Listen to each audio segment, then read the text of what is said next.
بسم اللہ الرحمن الرحیم۔ السلام علیکم۔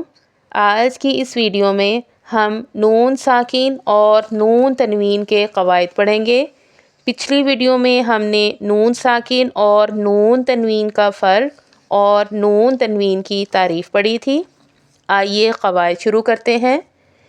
نون ساکن اور نون تنوین کے 4 قواعد ہیں۔ نمبر 1 اظہار یعنی ظاہر کرنا، نمبر 2 اخفاء چھپا دینا، نمبر 3 ادغام یعنی مکمل ملا دینا، اقلاب بدل دینا۔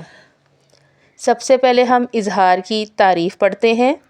اظہار کا بنیادی مطلب ہے ظاہر کر کے پڑھنا، یعنی حروف کو ان کے مخرج سے بغیر کسی تبدیلی اور غنہ کے ادا کرنا، یعنی ہم کوئی تبدیلی نہیں کریں گے، جیسے ورڈ ہے اس کو ایز اٹ از پڑھیں گے۔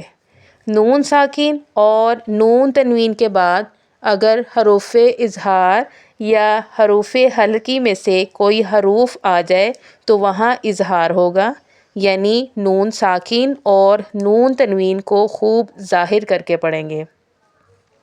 حروف حلقی یعنی حروف اظہار غین خ ادنیٰ حلق سے ادا ہوں گے، عین ح وسطی حلق سے ادا ہوں گے، حمزہ ہ اقصی حلق سے ادا ہوں گے۔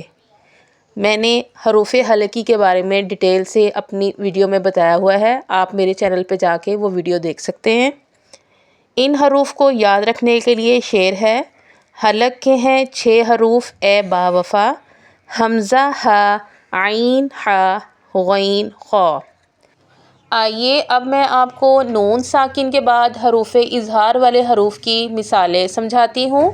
سب سے پہلے ہے من آمن۔ یہاں نون ساکن کے بعد حمزہ حروف اظہار یا حروف حلقی میں سے آ گیا ہے تو یہاں غنہ نہیں ہوگا۔ عنہ انعمت، من حکیم، من خوف، من غضب۔ آپ دیکھ سکتے ہیں کہ ان تمام مثالوں میں نون ساکن کے بعد حروف حلقی میں سے حروف آگے ہیں تو اب یہاں غنہ نہیں ہوگا۔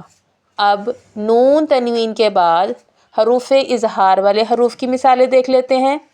عزیز حکیم، یہاں زا کے اوپر تنوین ہے اور اس کے بعد ہا حروف حلقی میں سے آ گیا ہے تو یہاں پہ نہ غنہ ہوگا اور نہ ہی کوئی تبدیلی ہوگی۔ آگے ہے عذابا علیما، علیم خبیر۔